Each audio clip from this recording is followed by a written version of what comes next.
We got some slick people, man. Steve, I'm gonna get you later. We got some slick Oh, you heard me? people, man. I'm gonna get you later. That was slick. I was like, oh. I'm gonna get you later, Steve.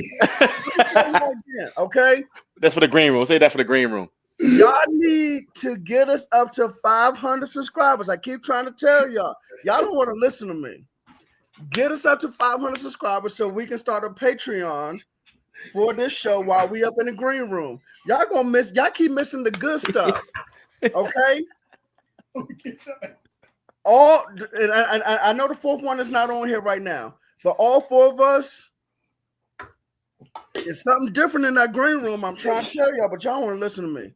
We are at how many subscribers? What's my what my numbers at? 378. 378. Is that what it is? Okay, 378, 378 subscribers. Get us up to 500 subscribers.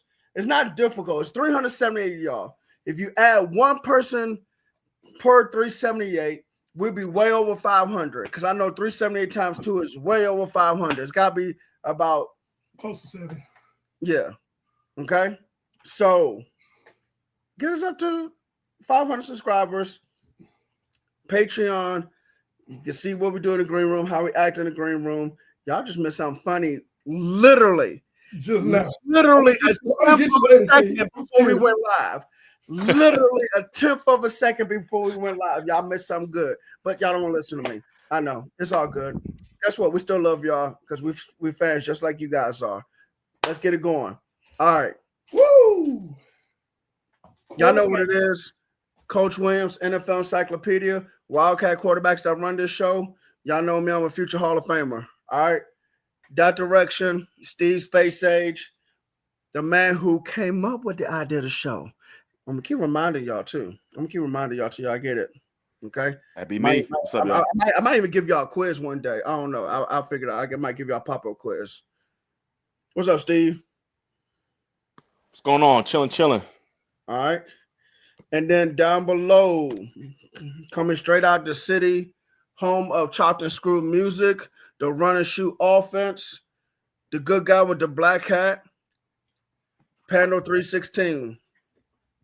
What's up? And what's up, Donald? How you doing, man? I'm gonna get you, Steve. He just slid that joke here right before we went live. Literally a tenth of a second. I was like, mother. I have no idea what you guys listen, man. Let's proceed with the show. I have no idea what you guys talking about, man.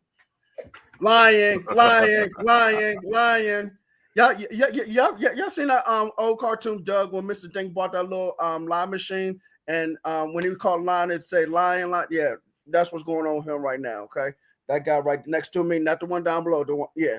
I know some of y'all's probably shocking that this one's not doing it, but yeah, it's him this time. Okay.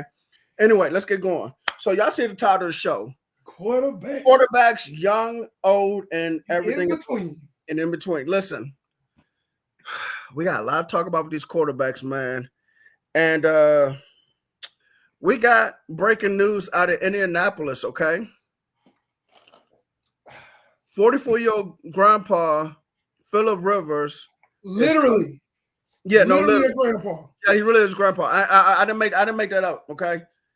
And I'm not trying to be mean or anything. By the way, what's up, Eric James? What's up, brother? I'm not trying to be mean or anything, but he really is a grandfather, and he is 44 years old. He's coming out of retirement to play. Actually, Don, I think he has 12 kids. Yeah, I think he got more than that. Probably does. But yeah, and now grandkids.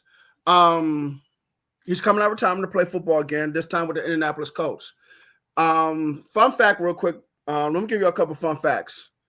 He is older than about what I think 10 coaches in the NFL, 10 head coaches in the NFL right now. Okay, because a lot of those guys are 41 years old or younger.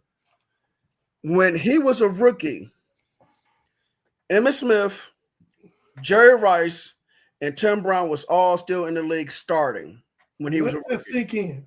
Yeah, let that sink in. Emmitt Smith, Jerry Rice, and Tim Brown were starting running backs or receivers when Philip Rivers was a rookie. Okay, this is how old he is. Okay, again, not trying to be mean, just stating facts. Okay, and they bring him in because, well, one, Anthony Richardson still on injury reserve. Two, Daniel Jones just went on injury reserve, I believe, for torn ACL.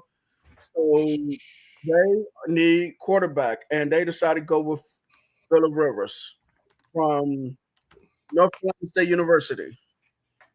Well, retirement university, I should say. Anyway, gentlemen, what do we think of this Philip Rivers acquisition coming out of retirement and all that stuff? Look like Panda's ready to go first. Let's go ahead and get him going first. Okay. So let's first thing first. Before we even talk about Philip Rivers' age, let's talk about I'm channeling my Stephen A. Smith. But look, no, for real, let's talk about the Colts' final 4 games. Okay. They have the Seahawks coming up.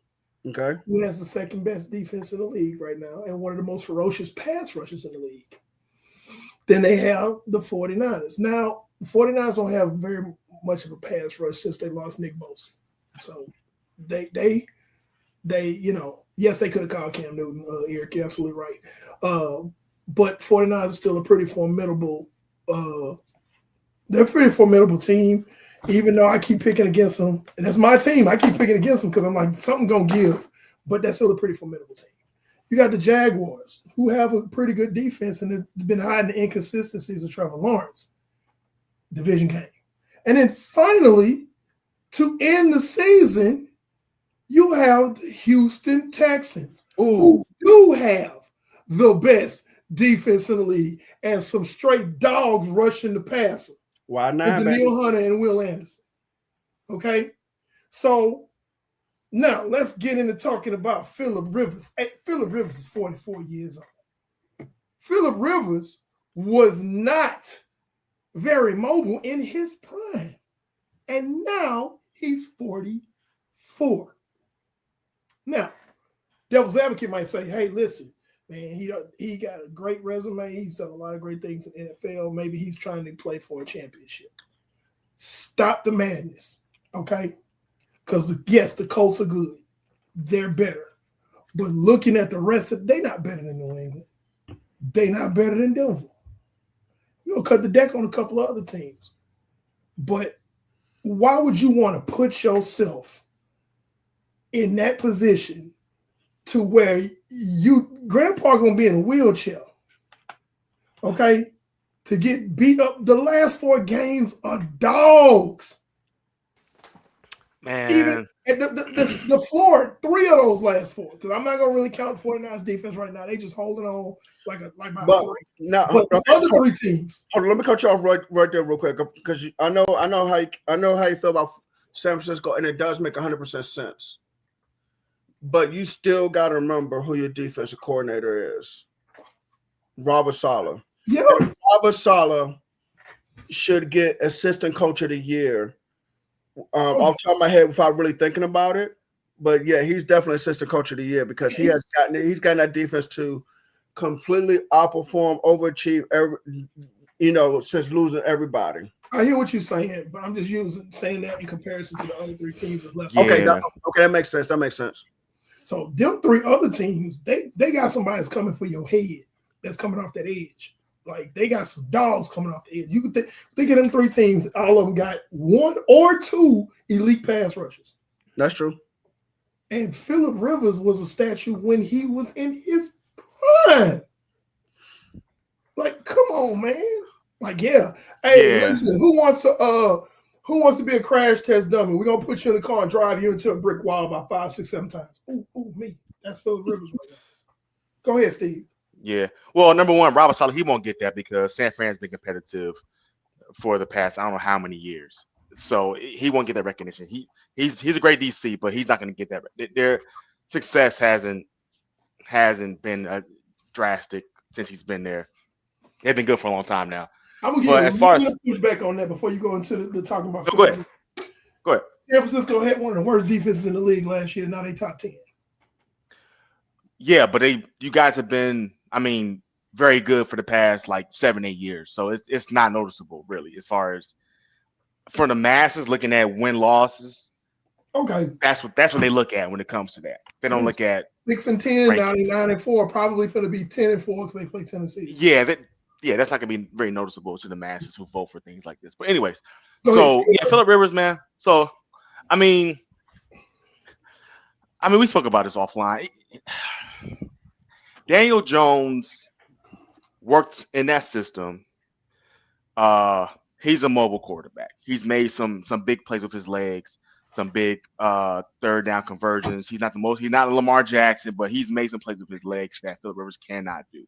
Agreed. Now, mind you, when you see these teams that are successful, and let's say if they win by 14, 21 points, that's still very difficult to do, right? People see like a 3-possession win as like easy work. That's not that easy to do. So it's not like the Colts were crushing everybody they've seen, but his mobility here and there when plays break down has helped them get a lot of conversions and get some wins. That translates to some wins. Rivers is 44 years old, man. He ain't played in 5 seasons. He was, again, in his prime, he has 0 mobility. That equal to a Peyton Manning as far as mobility. And he has to learn this new offense, right? This is a different offense and different players completely than when he was last in the league, which is with the Colts as well. So it's a tall ask. There's some other QBs that could have called on that had some more mobility, maybe some more, well, not maybe, absolutely some more youth. Derek Carr. Shit, what Eric James said, Cam Newton. I call Cam Newton. Before I call him. Did you see Cam's podcast with him and Peggy talking about it? No, but I don't want to plug him on our podcast though, because he got enough. You gotta watch it. You gotta watch it when you can. Man, Rivers, I'm not hoping this, but whenever he plays, and we don't know when that is because he's signed to the practice squad, he's gonna get touched in that pocket, man. he's gonna get touched. Yes. Oh, he's gonna get more than touched. It's about to. Hey, man. Okay. Now, to his advantage, we want to talk about the pros. He is going to a team with a very good running attack with Jonathan Taylor. He's going to a team with a decent defense. Not great, but pretty good. They're top half of the league in points scored on defense. So you got a defense that'll kind of get you the ball back. You got a good running game. I put it like this: if they can keep the initiative in games, what I mean by that is they not pressing, they just doing their thing. They can maintain the initiative. Yeah, they might be able to do some things with him. We're gonna find out how smart Shane Steichen is. We put it like that. Well, Here's how smart he is. All right, so, and I hear you guys and everything on Phillip Rivers, and there's no disagreement with that. Again, this is different, but Shane Steichen does know Phillip Rivers as well as Phillip Rivers know him from the days with the Chargers, a lot off and on. Shane Steichen is going to have to change the offense and how he calls it. And what I mean is, because of Daniel Jones' mobility, you're able to do more spread stuff where you can line up in pistol or shotgun and do a lot of options and RPOs and stuff. More so with Phillip Rivers, you're going to have to operate more so under center, regular drop back game, especially quick game, and regular play action. Okay? Man. Now, here's another advantage for Phillip Rivers, and y'all have not mentioned it. This guy, yes, he's out of shape, but if that offensive line can protect him, he will pick a defense apart mentally. Okay? His football IQ is very high. He's a coach now. Right. He'll keep a team within structure, an offense within structure, and keep that offense moving downfield. He has the running back. He has a young tight end he can rely on. He has a good receiver, Michael Pittman. So he can make stuff happen. He's not going to make stuff happen like Daniel Jones did with his legs. He's going to make stuff happen with his mind. That's the difference. And I think, honestly, that might be a little bit more of an advantage offensively than Daniel Jones. Go ahead, Steve. So I got to say this. I'm thinking about Rivers with the Chargers. They had an elite roster on both sides of the ball and a weak division at the time for the most part. And a bad head coach. Yes. Their schedule, they have Jacksonville, Seattle, San Fran, Jacksonville, and Houston in that order. That's a tough road for an out of shape 44-year-old quarterback to come into that you say will sit in the pocket. Listen, I'm sure if Daniel Jones could sit in the pocket, he would have. He wasn't able to. Indy ain't that great to where he can sit back there untouched. Yeah. No, I agree with that because he gonna get banged up. I'm not saying get banged up. I'm not saying Phillip Rivers is going to be invisible, Steve. Okay, I didn't say that. He'll get banged up. All I'm saying is, if he has the time in the pocket he needs, he will make plays more so with his mind and arm than what Daniel Jones did with his legs. Well, what I'm saying is, who they're going against, he ain't gonna have that time in the pocket. So run the ball. If you throw. Okay, Steve. You and I both know that there are more than one ways to skin a cat when it comes to go up against a very aggressive defense. Okay. Run the ball a lot more than you probably was. Mm-hmm. Quick game, screen game. Come on, man. Mm-hmm. At some point, you got to make those adjustments as a play caller. So make those adjustments. Yeah, we're gonna see what he do. We know what needs to happen. We're gonna see if he do that. So to Steve's point, and we're gonna answer a question in a second. Put it up in a second, Brandon. But to Steve's point, you basically the Colts are not good. There's no guarantee that they're good. I don't want to trash them, but they're not like world beaters. I can understand if the Colts had the number one seed at this point in the season and they lost Daniel Jones. That's one thing. But it's not even guaranteed that the Colts will win the division at this point. That's something exactly. Yo, Houston is on a tear. Listen, man. Let me give you a good equation to this. Let me equate it better as far as where I'm coming from with my point of view. Look at when like Peyton Manning was with Denver, right? He was active the entire time leading up to that. This guy sat down for 5 years. I just don't see him coming in and just killing it, man. For those opponents, and again, Indy, they have a great running back. They got some good receivers, some good DBs. They have a good team, but dude, it ain't gonna be like he's gonna just step in and just like keep this thing going like that. Like he ain't gonna do that. Sitting out 5 years? That's a long time. We're gonna see. He gonna get touched, man. Okay, no, that's my LB. I was wondering whose LB that was. That's my LB. That's my number 9. What up, LB? But yeah, man. He's gonna get touched. Now, this is a great question. What are the comparison numbers? Jones versus Richardson. Who will be the QB2 next year? You know who will be QB2 next year? We don't know. The other kid, the kid that's got the what's his name? I can't think of his name. He's on the roster right now. He's gonna probably back up Phillip Rivers. Okay, well here. I know what you're talking about. Here's my thing because wait, let me get it. Hold on, and then I'm gonna let you go. Richardson is probably going to be starting next year because Jones torn Achilles late in the season. That's right. So he may not be ready to play until this time next year. Achilles is that's probably the toughest injury to overcome, lower body injury to overcome in the NFL. You get over ACLs quicker than you get over Achilles.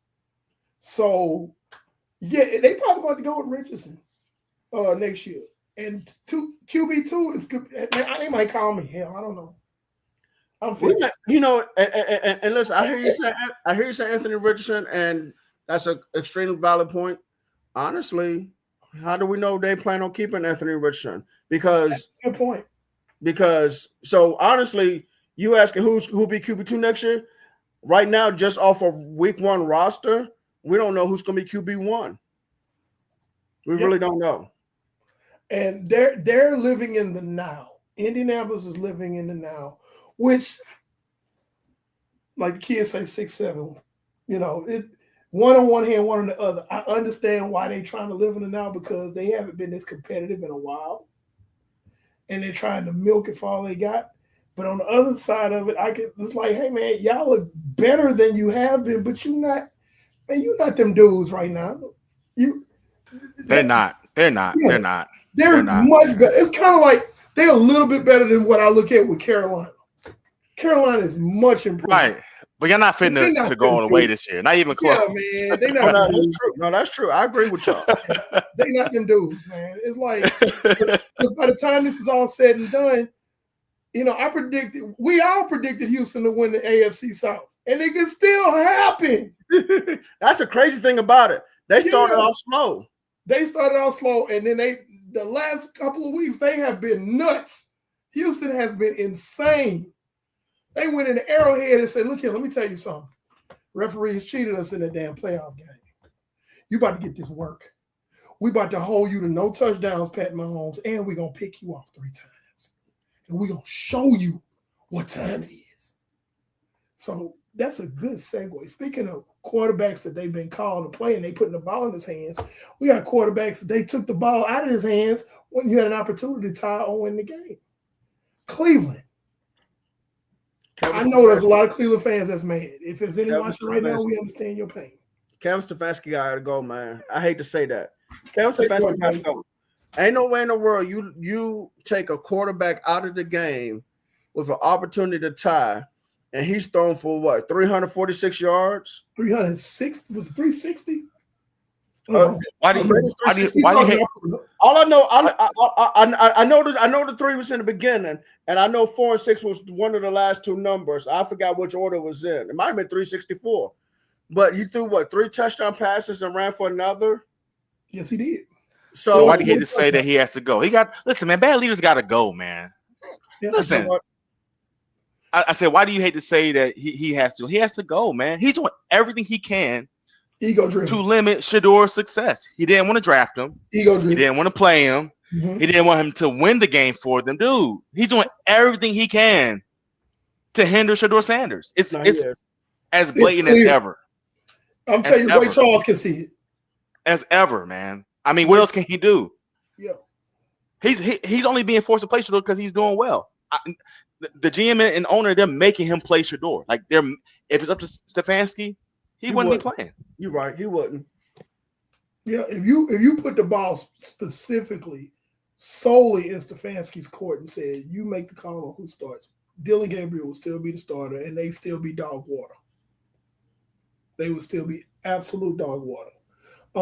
And like that, you want to call a Wildcat play with a rookie running back at the Wildcat quarterback position.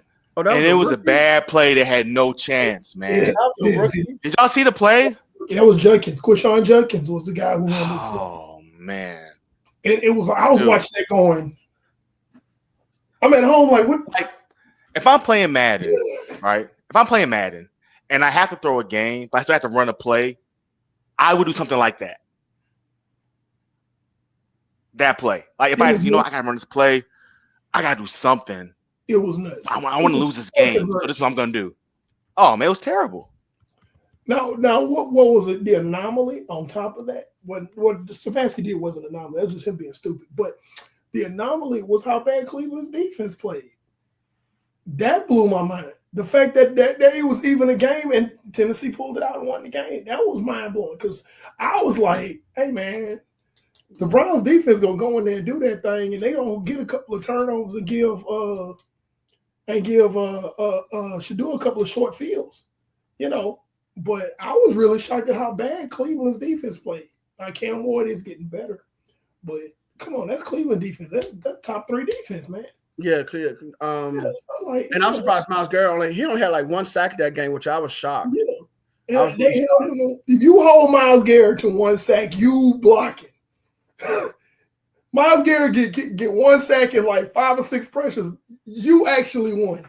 That's winning because Myles Garrett is such a damn phenom that it's like, hey man, we gave up a sack and gave up 8 pressures. Hey man. By the way, we are expecting Myles Garrett to break the sack record eventually. Get Defensive Player of the Year. It's just a matter of when, not if. Just a matter of when. Eric James says that Deshaun Watson will not be a Brown much longer. For real. Here's my pushback on that. Yeah, I don't think that's true. Here they kept kicking the can down the road, and because the way his contract is structured, they are stuck with him. Mm-hmm. Because you got to remember, it is fully guaranteed. The entire contract is fully guaranteed. So you kept kicking the can down the road. The more you keep kicking that can down the road, the more that guaranteed money is now been backloaded. So now if you cut him, you take a huge salary cap hit that you can't even afford. So, yeah, Cleveland is stuck with Deshaun Watson probably until at least, if not the contract running out, they're probably like a year left on the contract, and that's without me looking at it. But that's what they get. They are 27, huh? 27, huh? Well, no. So even though I think there's some void years, those void years pick up on the guaranteed money now, from what I understand. I love it. They are really, really stuck. Look with him. Hold on, let me see. I mean, this could probably go past 27. E. That's what they get. I have no sympathy for poverty franchises that do bad business that also change the market at positions. I have no sympathy. Them, really Jacksonville, Arizona, I love it. They deserve this. This is exactly what they get. It was a market change in the contract. You're right. It really was. It really was. Yeah, and they changed the market, and then they fool around there, and it failed tremendously because when you put that much money behind somebody and they injured all the time or they just don't play well, it's considered a failure. Like and the money that they paid to and the thing about it is for him is both, because he's been injured a lot and he has not played well since he's been there. Yeah. So you look at the money Tua Tagovailoa got. You look at the money that Trevor Lawrence got. Yeah. You look at Deshaun Watson got. Kyler Murray. And and this is the thing. Those are all fails. Those are fails. So viewers, when your team can't sign a player that you want and that you deserve to keep because they want more or they feel like they deserve more, these are the reasons why. Because people like the Cardinals signed Kyler Murray to that. The Giants did Daniel Jones to that. Yep. This is why this happens to your favorite team, because people do these bad decisions. So I hope they're in a bind for years to come. Because they screw the market up. Everybody's talking because what happens is they sign guys to these big contracts who are subpar players. And what happens is somebody that's better than them contract comes up and it's like, hey, I'm better than this guy. Check this. Yep. And then now you got the franchise bent over a barrel. It's like, damn, we got to give it to him because he is better than that guy. You know, it's like, dang, he really is better than that guy. And it's like, man, we can't afford him. Yeah. But dang, so-and-so got this, so I deserve this. You get a compromise. Like, for example, the Brock Purdy. Can I say something? Okay. I'm sorry. I don't know if Steve remembers. I don't know if Steve remember himself saying this, but I do. Steve says something, and he correct me if I'm wrong or whatever. A lot of these quarterbacks should not have gotten their contracts when they did. They were completely overpaid. Yeah, I said it. I remember you saying that. We all say it. Yeah. It was probably about last year. I remember you saying that, man. So Yeah. what ends up happening is like people were complaining about Brock Purdy's deal, but and they made a decent compromise because Brock Purdy really could have got more, but he compromised with the team, and they kind of met in the middle somewhere. But Yeah. you Brock Purdy like I'm better than Trevor Lawrence. I'm better than Tua Tagovailoa. Kyler Murray, and he just went down. There was a list of quarterbacks that got big deals. And he's like, look, how many playoff games have I won in this short amount of time? You know, Yeah. and that, you know, it's like, damn. At that point, the GM's like, he's right. It's like, So you know, yeah. So what I said was teams are overvaluing that's what it was. Yes. average quarterbacks. Not Average. saying guys are bad, but not just quarterbacks. Like when Christian Kirk got his deal, oh my God! Oh, Don't yeah. get me started on Trent Baalke. Hey yo, Boy, look, don't get me started on Trent Baalke. Why you think he got fired? hey yo, hey listen. I had to use him. I didn't mean to set you off, Eva. I had to use him. Like listen. Hey Eric, out of nowhere, you just Eric, what do throwing we a do? ton of cash. Eric, what did we do About what? with Christian Kirk when he got that contract? We went named with like 25 receivers better than him. 25 receivers better than him, and we was like, this does not make any sense. He messed the market. But that's again, that's what poverty franchises do. I'm looking at Tua's contract. They can't get out of this until after next season. So and even then, that's kind of pushing it because they probably want to get out of it post June 1st, and that's Tua's contract. And guess what? The coach who was lobbying for the contract, Mike McDaniel, he won't even be there by then. He probably won't be. He won't even be there. He's gonna be an OC on somebody's team. But that contract will be there. Mhm. That's gonna stick. Yeah. Yeah. And then you look at Trevor Lawrence's contract. Oh God, they stuck with him for a while. Oh my goodness, they are stuck with him this year, next year, 2027. If they get out of it in 2028, not bad, but because it's like $21.5 million. Now, it looks like Kyler Murray might not be back next year in Arizona. Here's my conspiracy theory: Kyler Murray ain't hurt. Well, I know he's not hurt. They like, oh yeah, you. Hey, we're gonna tell everybody you hurt because Brissett, even when He's injured bench. Okay, right. that's he's new injured phrase. bench. That's a new phrase for y'all. Okay, Because He's even when injured they bench. lose, even when the Cardinals lose, the offense still looks discernible under Jacoby Brissett. Jacoby Brissett. It still looks like an offense. It don't look like just somebody running around with their hair on fire. You know, it looks like an offense. Even when they don't win, it's like, okay, you know, this team's just a little bit better. But I said it before, and I say it again. And if I didn't say it on here, I'm gonna say it now for the first time. Kyler Murray needs to go play baseball. oh yeah, He's not an NFL quarterback. He needs to go play baseball and figure out how to do all the different pitches, fastball, curve, whatever. He needs to figure all those different type of pitches and stuff. or he could take up acting. He can be on the new Wicked movie. He could be one of the Munchies. Come on, man. Or I got a better idea. When Super Mario Brothers 3 come out, he can be one of them little mushroom dudes. Oh, I thought you were gonna play Mario. I was like, okay.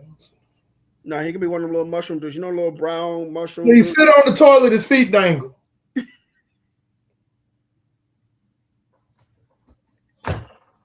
Say what I said. Yeah.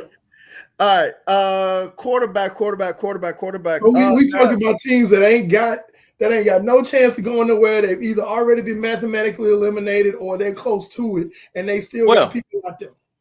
Let's say quarterback talk. Let's say Eagles Chargers, man. Brandon, Well, no, we gonna get to that. That's the dessert. Okay. Yeah, look over yeah, but yeah. So you got teams like the Washington Commanders. You have teams like the Cincinnati Cincinnati Bengals, Bengals. and you got good quarterbacks. And like, first of all, why did you come back from injury? You got injured. Teams out of contention, and you bringing this quarterback back. Why? Why is Joe Burrow on the field? Why is Jaden Daniels on the field? I go one better. Why is Jackson Dart on the field? Like you're done. You're done. It's like you're risking. They coming off. I can understand they ain't been injured all season or something like that. Okay, let them play. Let them finish the year. But you talking about quarterbacks who are coming off of injuries, and you throwing them back out there for no reason, none. It's like what do you hope to accomplish? And Jay Daniels already ruled out for this Sunday, if I'm not mistaken. Good. If I'm a Commanders fan, I'm glad. Like, hey man, save it for next year, bro. We know what you're capable of. You ain't got to prove nothing to us. If I'm a Commanders fan, that's what I'm saying. We're gonna get you some better weapons. We're gonna get you a better defense, and we're gonna reset and start over next year. That's the best thing for Washington to do right now. Yeah, I agree. I agree too. Yeah, you gain nothing by going out and playing these last 4 games, Jay Daniels. You don't. Joe Burrow, you gain nothing by going out and playing these last 4 games. You need a new head coach. Jesus, they need a new GM, head coach, all that, new owner, all that. But yeah, you don't gain anything from. There is no. Well, we're trying to do this. No, man.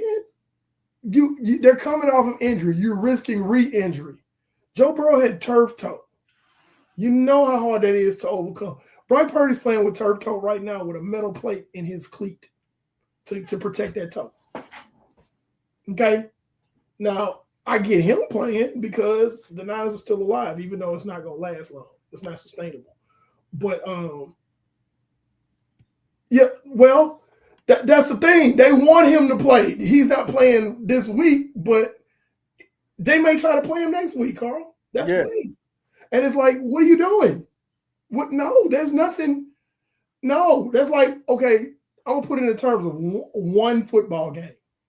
Okay, if you're getting blasted 42-0 in this 4th quarter, you know you're not finna win this game. Go ahead and pull your starters out. You got the rest of the season to play. Let's say this is week 3 of your season. Just go ahead and pull the starters out and regroup for next week. That's literally what the Commanders should be doing in terms of seasons. There's nothing you can do right now. You know, he's been hurt already. And now you want to throw him out there with re-injury? Jackson Dart is going to be Tua Tagovailoa 2.0. Yeah, and you want to put him back out there? For real. No, that's true. You know what I'm saying? Joe Burrow has turf toe. That is turf toe ended Deion Sanders' career pretty much. He ain't got his toes no more. Okay? That ain't nothing to play with. I know people like toe. Oh, that's just a toe. No, y'all don't understand how serious turf toe is. It's like, no. And there are different severities of turf toe, and the higher the number, the worse it is. Absolutely. And Joe Burrow had the ultimate severity of turf toe. So, like, why are you out there? Why you got him out there risking re-injury when there's nothing to play for? So let's say devil's advocate, worst case scenario, you put Joe Burrow out there, he re-injures that turf toe. Now there's a possibility you may not have it for the beginning of the next season. Jaden Daniels goes out there, re-injures that elbow worse. I know it's not a throwing arm, but still. Jackson Dart gets another concussion because he's not smart enough to run out of bounds and gets upended by another doggone New England Patriots linebacker. You know what? You know, I saw oh my God, I saw a video of Dart with John Gruden. And Gruden even said, listen, man, I am concerned about you not protecting yourself as a quarterback. And Jackson Dart like, yeah, well, you know, as I'm falling, I want to get the extra 2 yards. Okay. You'll get that extra CTE too. He is.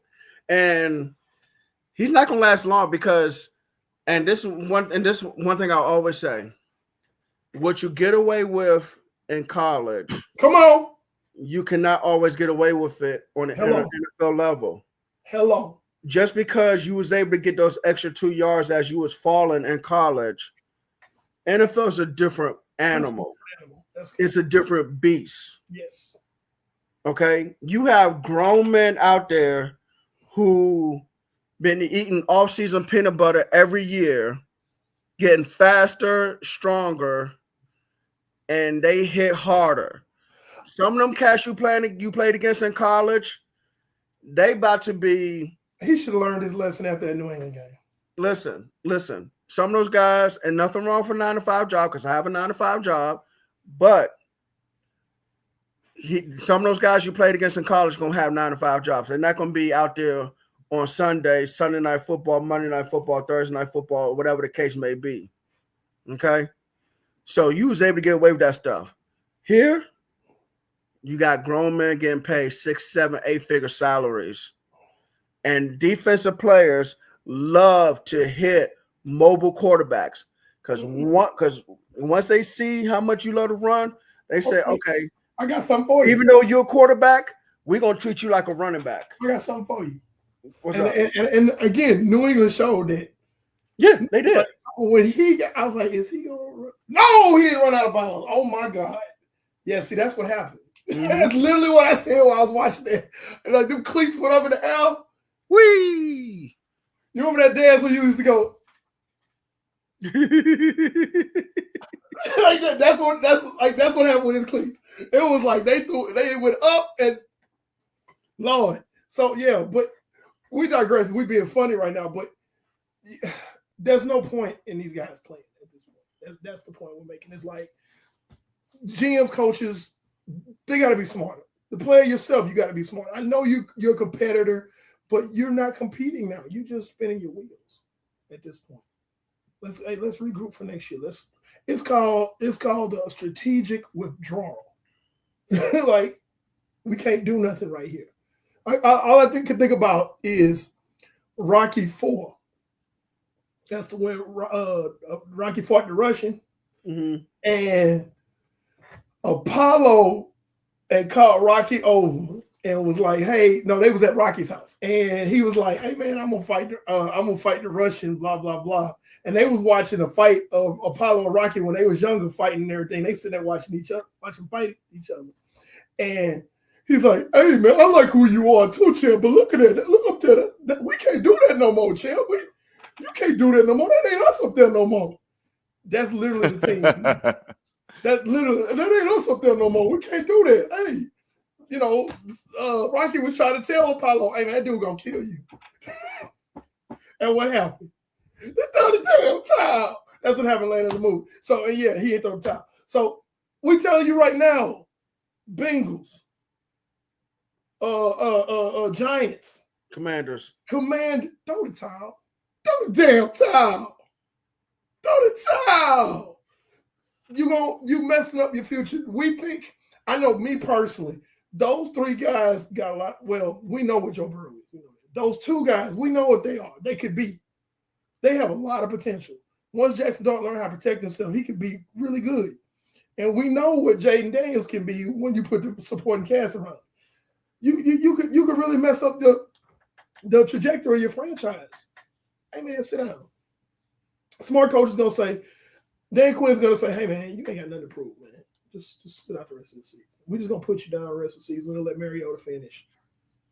Hey, we're gonna let Jameis finish. There's nothing to prove right here. Let's just play out the season." So, speaking of quarterbacks that should be benched, there was a certain Super Bowl winning quarterback. Oh, wait, I'm going to put it back up. They should be saving and protecting their quarterbacks because of class. Yes, that's another thing, too. That's another thing. This quarterback class is another not great quarterback class. No, it's not. So like, you don't want to risk. You got guys that you can see the potential in them. Don't mess it up. Don't mess up. Keep them protected. Keep them safe until it really matters. But speaking of quarterbacks that matter, there's a certain Super Bowl winning quarterback that went out and laid an atrocious egg on Monday night. Was that Monday night? It's a blur. Was it Monday night, y'all? It was. It Yeah, was. and Brandon is sitting there and he can't wait. Can't wait. Let me Can't go wait. first, and then I'm gonna let you have it, Brandon. Pour me another glass of water. Jalen Hurts turned over the football actually 5 times. Okay, because I've never seen a quarterback turn over the ball twice in one play. That had to be like an NFL record. He was atrocious, and honestly, if you really look at it, take your fan hat off, whether you hate the Eagles or like the Eagles, and look at it holistically, he's the reason why the Eagles aren't winning. Period. Because you got a running back that got 100 yards rushing. You got a receiver that was over 100 yards receiving. You got a defense that held the other team to, what was it? I forgot how many. I think it was under 20 points, if I'm not mistaken. Was it under 20 points, y'all? And I can't remember. I can't remember. They had like I think they had 22. I think they had 22. Okay, so right at 22 points, 22. which is pretty good because some of those scores came off of those turnovers. Wasn't really the defense fault. So you sit up there. The defense did pretty much their job. Your running back did their job. The receiver did it. Yes, AJ Brown had some drops, but still went over 100 yards. But Jalen Hurts threw 4 interceptions and had a fumble. An interception and a fumble in the same. I promise y'all, I ain't never seen that before. I promise I ain't seen that before. How you turn the ball over twice in one play, bro? Guess what? Guess what?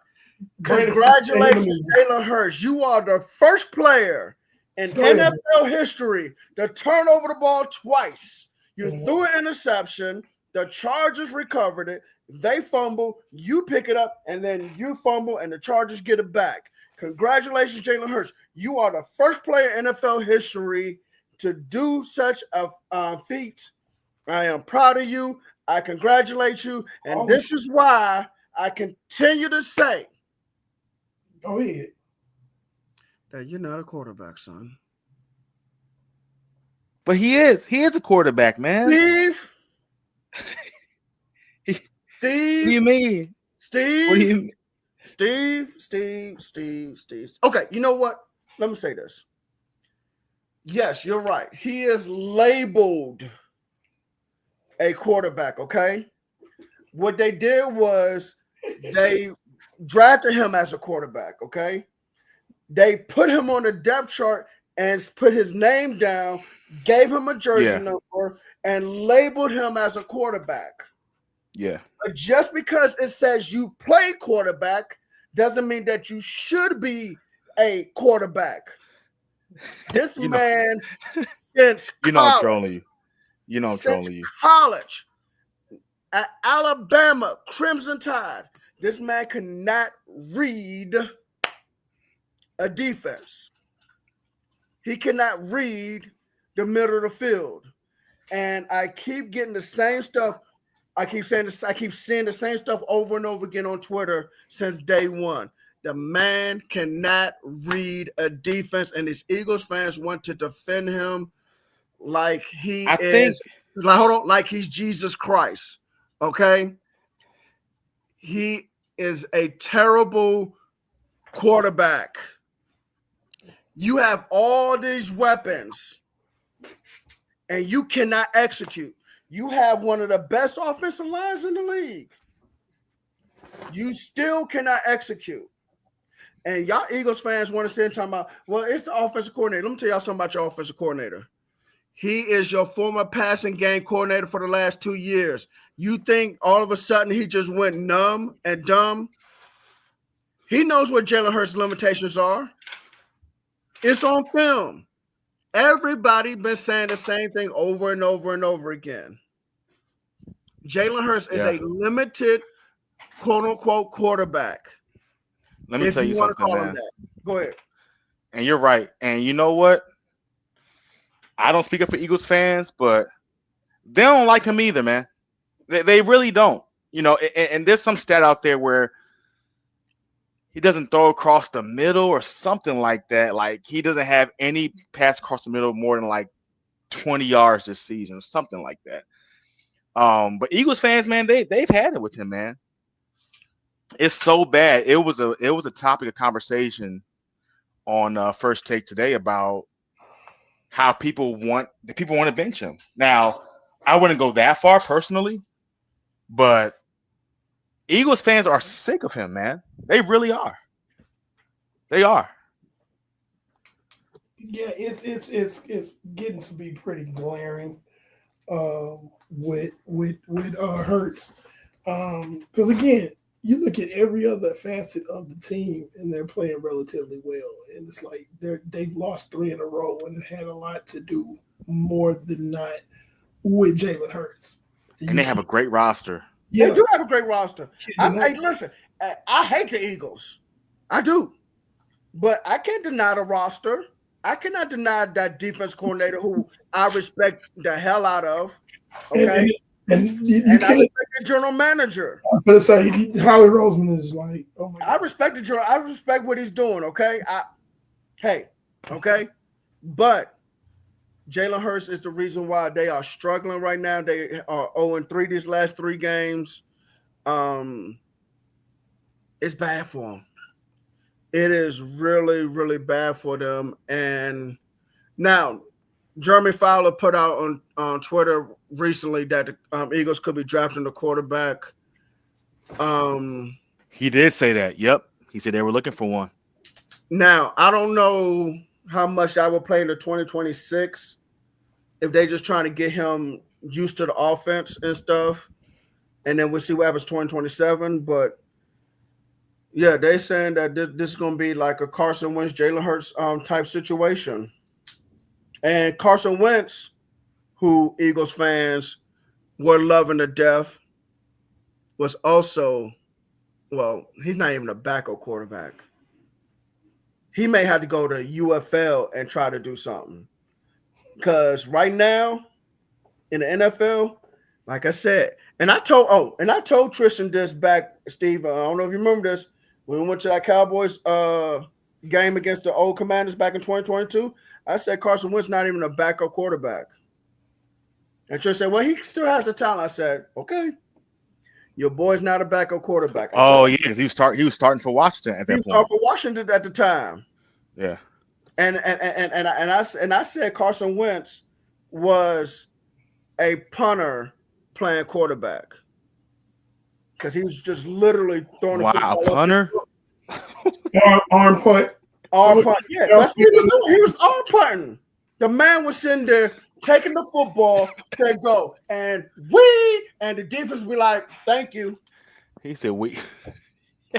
He really did say we. Brandon crazy, man. He did say we. Yeah. He really did say that. We.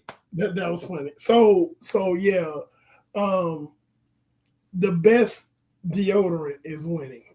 Okay. Yes, it is. And right now, it's a fantastic Band-Aid. So with that in mind, let's go to Pando's picks. Oops, wrong one. You gotta be ready with that button, Doctor. Hey, I want to shred it for my bad.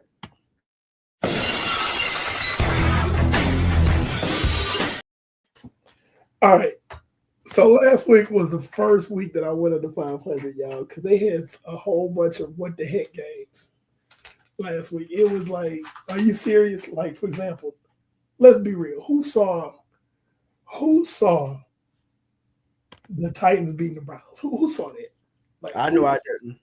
Not with that defense. Yeah, like there was just some things that happened that was just like, but that's Kevin Stefanski's fault. I'm sorry, that's not your fault. That's Kevin Stefanski's fault. Yeah, and then Dan Jones goes down. That's how the Jags win. They're beating their chest and everything. And the Jags. Let me get on them later, because they playing with house money right now. You can kind of see the Saints beating the Bucs because that AFC South, NFC South. NFC South, excuse me. The NFC South is weird. Like, you got to throw the records out when them teams play each other. You really do, because you have one team that's flying high, and and then they get beat by the lower team. Like Tyler Shuck out there looking like Joe Montana for one game. Saints fans, don't put your money on that. Don't put your money on that. Go draft the quarterback. Do something. Do something. But don't go with this guy. Draft a quarterback for the third year in a row. Yeah. Then the rest of them was kind of pick 'em games that, it went the other way like I thought it would.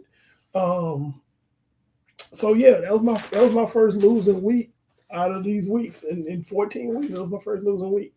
So let's turn the page and let's talk about this week. Now, this week we got some pick 'em games. Of course, I have my Stone Cold locks, but then I also have some you betters. Okay, that's a new thing. You better not lose this game. That's what the you better is. You better not lose this game, for real. This ain't gonna make no damn sense. All right, so we're gonna start on Thursday night. The Falcons go and visit the Buccaneers. The Buccaneers are getting Mike Evans back. Yes, they are. The Falcons, even though they boast a very good defense, I think the Buccaneers are at home. Baker Mayfield, as much as I can't stand him, is getting another weapon back. So he's going to have his full complement of weapons. Bucky Irvin's back. I got the Bucs over the Falcons. Okay.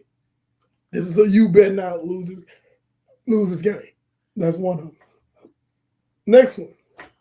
This one's a kind of a swing game. I'm not going to quite call it a pick 'em game, but it's another divisional game. This is the Ravens at the Bengals. Joe Burrow should not be out there, as we said before. My conspiracy theory hat says that Trey Hendrickson is not really injured. They just don't want him to get his stats up so he can't drive his price up when he leaves. He can't make the money. That's my thoughts. I don't think he really hurt. That's another Kyler Murray situation. Because they know Trey Hendrickson plays. Trey Hendrickson is going to make a Pro Bowl again. And Pro Bowl again, he's going to demand a high price when he gets ready to leave Cincinnati. Because he's made clear that he doesn't want to play for Cincinnati. I don't want to be here. You guys are stupid. I'm ready to go. Okay, bet. Let me caveat, E. Go ahead. When you're done. This is the time of year when players fake injuries. Who'd I call out? Y'all know a few weeks ago, receiver. You did call out. Can't think of the guy. But this is the time of year when players fake injuries. They know they ain't going nowhere in the playoffs. They're preserving their health for next season, and especially if it's during the contract year. Go ahead, E. Go ahead. That's all I want. Yeah. On this particular instance, I don't think it's Trey Henderson. I think it's the Bengals. Because again, if Trey Henderson goes out and balls out, that drives his price up. They don't want to see him get his money because some people just hate him. They just don't want to see you get paid. I think the Bengals are that type of petty poverty franchise organization that would do something like that. I have nothing to prove it. I want to be clear, people at home. There's nothing to prove it, but that's where my mind is going. Okay, moving on. But I'm sorry. I got the Ravens beating the Bengals because I think the Bengals defense is an illusion. They played really well last week. I don't think they're gonna play that well 2 weeks in a row. This next game is a you better game, and it's also my Stone Cold lock of the week.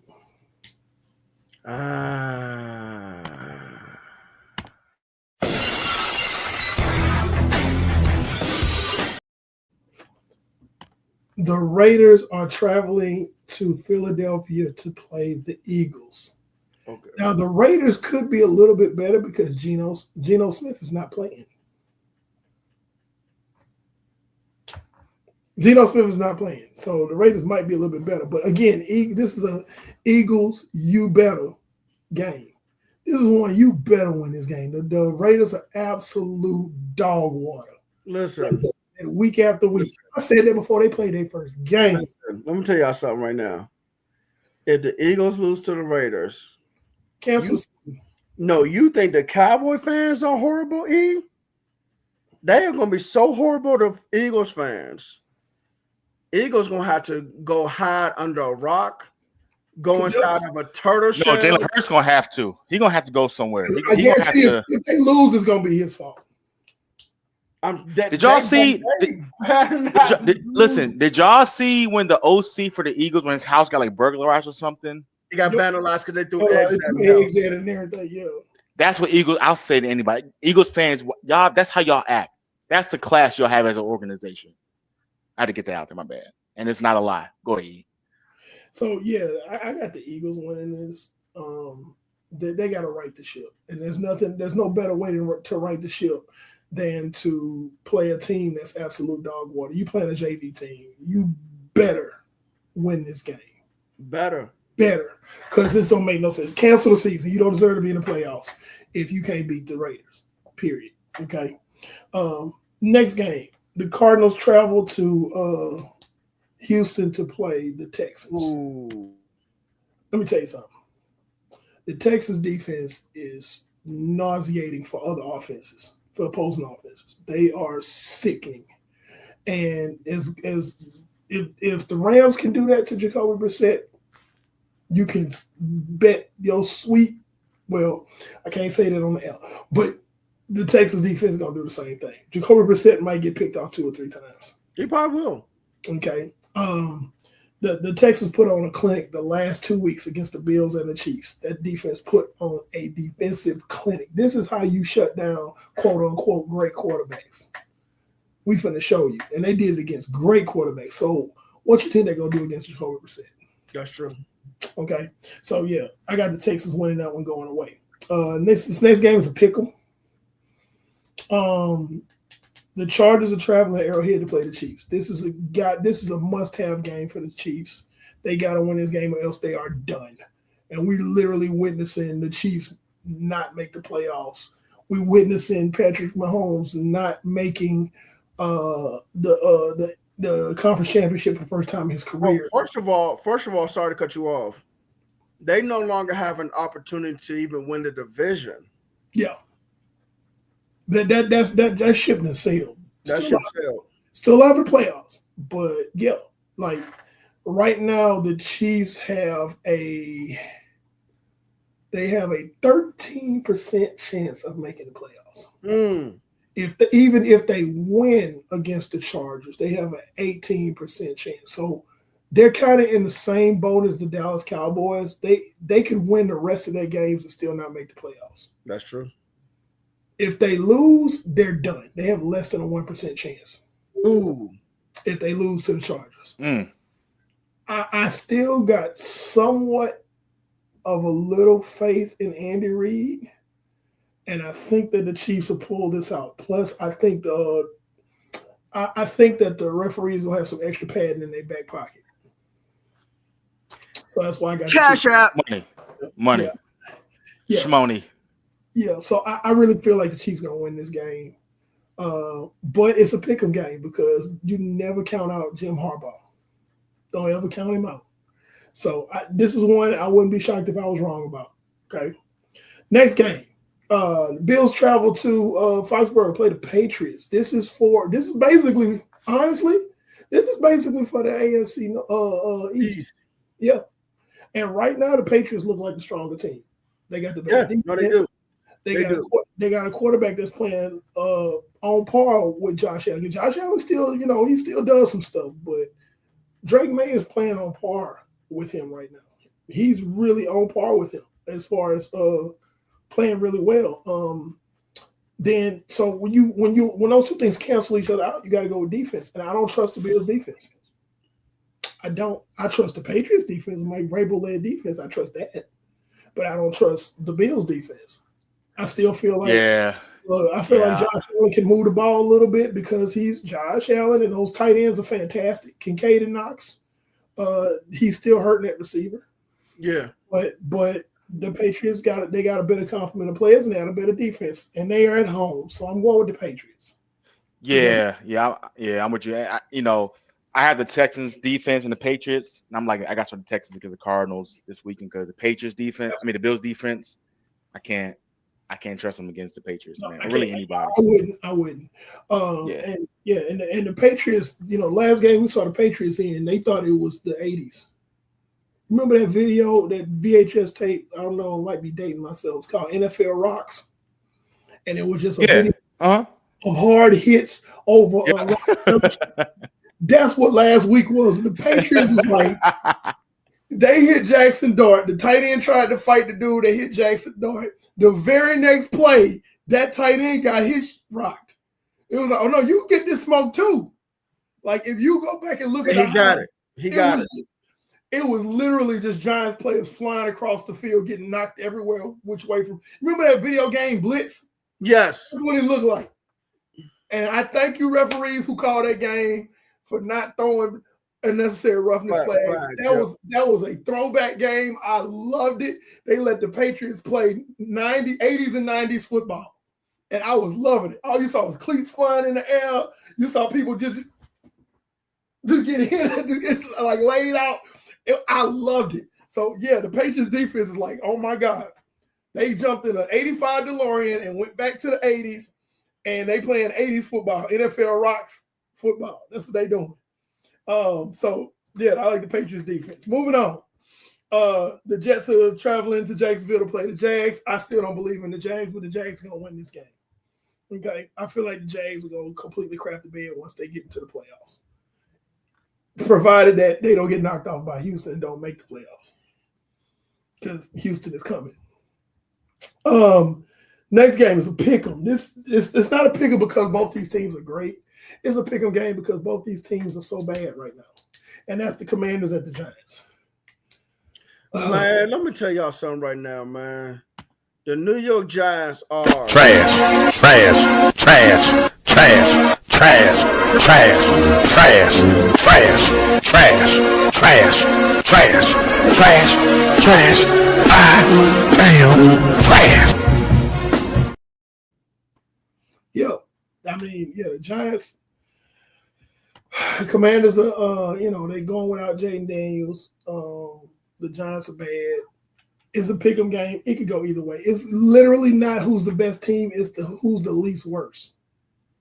That's who's gonna win this game. The least worst, not the best. Who's the least worst? Both these teams are eliminated. They should be evaluating players for next year. Like, okay, get out there. Let me see what you can do if you're gonna be on this roster next year. Yeah, that's literally what it should be. Matter of fact, guys who are starters like a Terry McLaurin don't even go back out there no more. They don't need to play. Don't go back out there no more. Yeah. You from the practice squad, you from the practice squad, you from the practice squad, you from the It practice squad. literally should be treated like a preseason game. Y'all need to go out there and play. It should be treated like a preseason game. Honestly, it really should. So, the Giants got an interim coach. The Commanders are just all jacked up on the defensive side of the ball. Jaden Daniels is not playing. It's like I'm going with the Giants simply because they're the home team. That's it. That's the only reason. So it wouldn't shock me if the Commanders won it. Mariota plays better than Jameis. Wow, that's the best part of this game. You realize that's the two quarterbacks came out the same class, and it was the should we draft Mariota, should we draft Jameis Winston class? Oh God, ooh. So it's gonna be Marcus Mariota against Jameis Winston. And nobody was right. That was the only interesting. That was the only Two former Heisman winners. Yeah. And nobody was right. And nobody was right. They both backups. So that's the only intriguing part of that game. Okay, moving on. It's another you better game. Uh-oh. The Browns traveling to Soldier Field to play the Bears. It's another you better game. Oh, that game is gonna be cold. Both of them can handle it. They're used to it. No, I know, but I'm just saying that game. Cold, but that's fighting. The highs are gonna be 10 degrees with wind chill factor -10. I was like, ooh. Yeah, it's gonna be two polar bears fighting over seal steak. That's all it's gonna be. But I like the Bears in this because Caleb Williams played fantastic against the Packers until that last drive. Like, what the hell were you thinking? You could have ran for that first down. Well, and also, the Bears run the ball better. Bears receivers, they don't catch that well. Hence, Caleb Williams' completion percentage. The Bears, they have a two-headed monster, man. They really do. And when it's that cold, and Ben Johnson, run game wins the game. Ben Johnson is relying on those two running backs, and he is very, very good at creating this run game. It's not just, I'm just doing a regular inside zone, or I'm just doing a regular power play.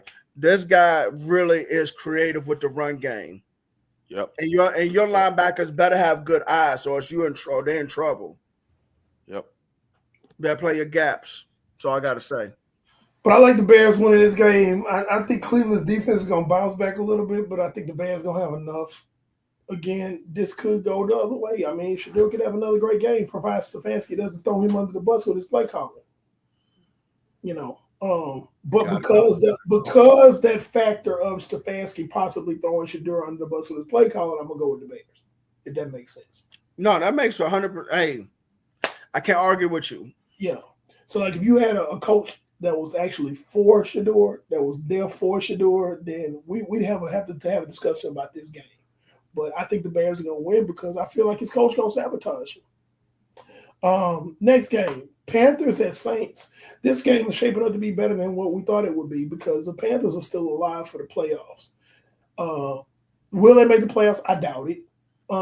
But they are much improved from last season. They are. And again, it's a hostile place. The Superdome is a very hostile place to play. Very.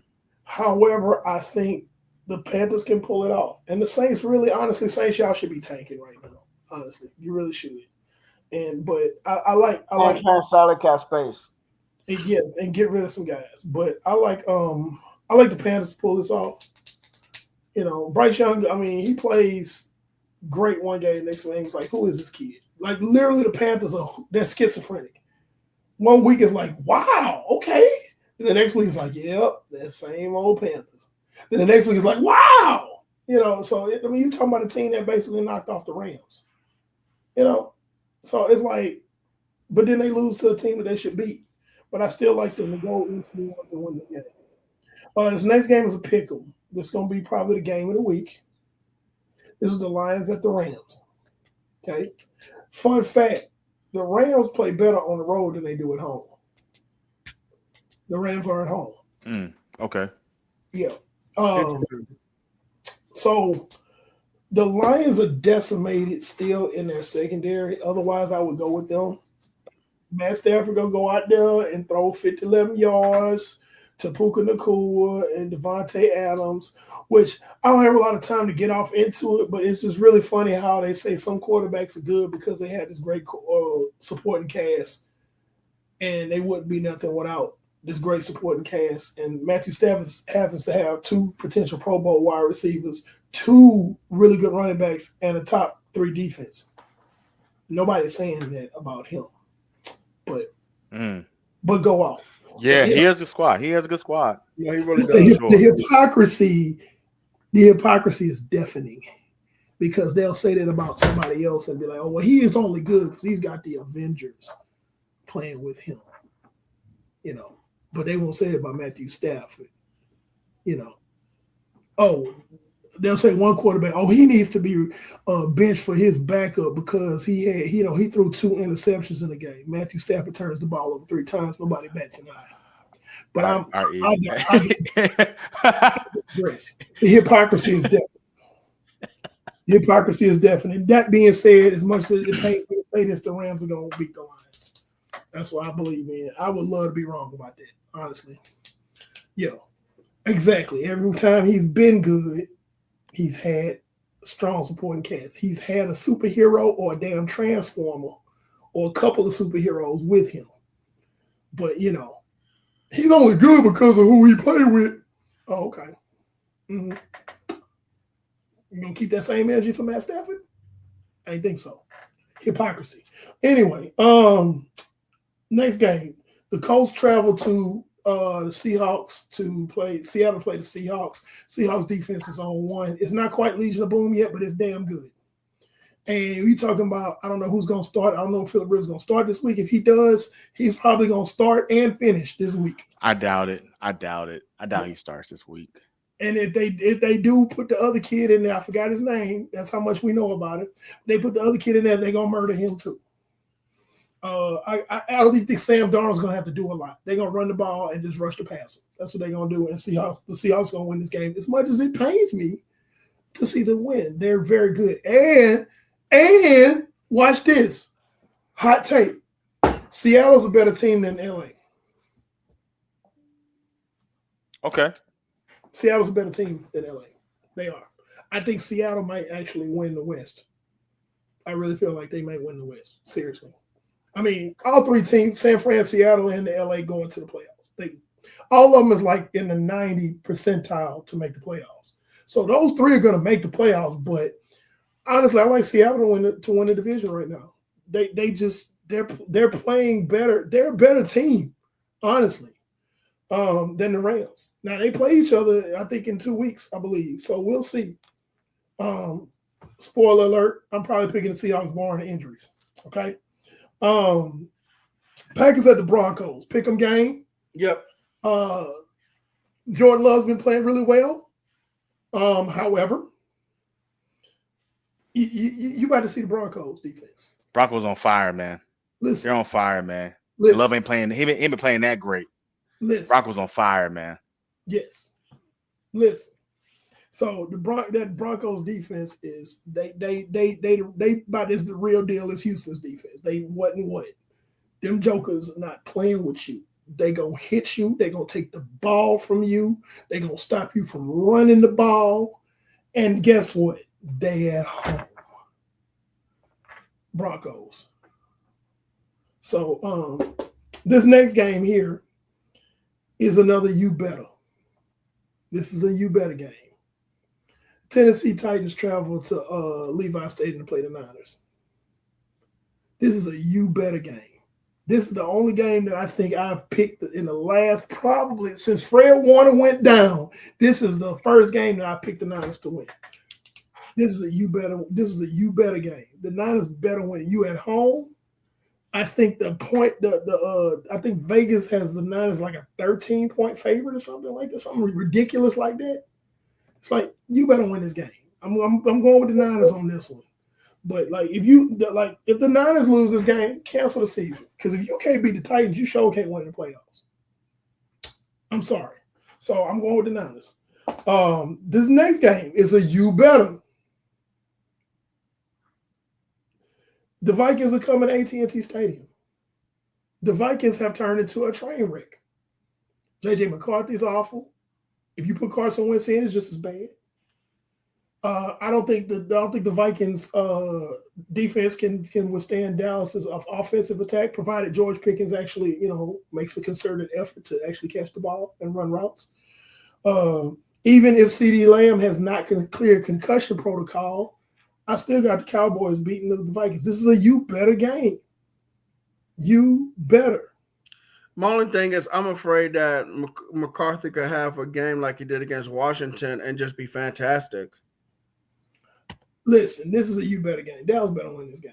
But again, same thing that I said about the Chiefs. Dallas could win out and still not make the playoffs. No, I understand that, but I'm saying it would not surprise me if J.J. McCarthy has a hell of a game against Dallas's defense. Yeah, then Eberflus need to go. Eberflus need to go. If that happens, Eberflus needs to go. I call that week 3. Week 3. No, he did. Yeah, I like if J.J. That's why. Off. And that's why I mean to interrupt your pick, and that's why I would be okay with us not making the playoffs, because if we make the playoffs, it'll sound like we should keep Eberflus. No, he needs to go by any means. We have potential for the future. He's a problem. He got to go.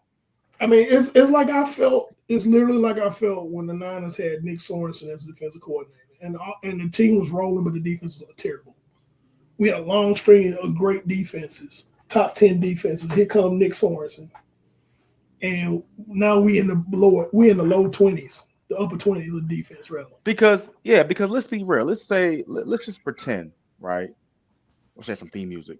If the Cowboys were to get in, we can't stop any receiving core that's going to be in also.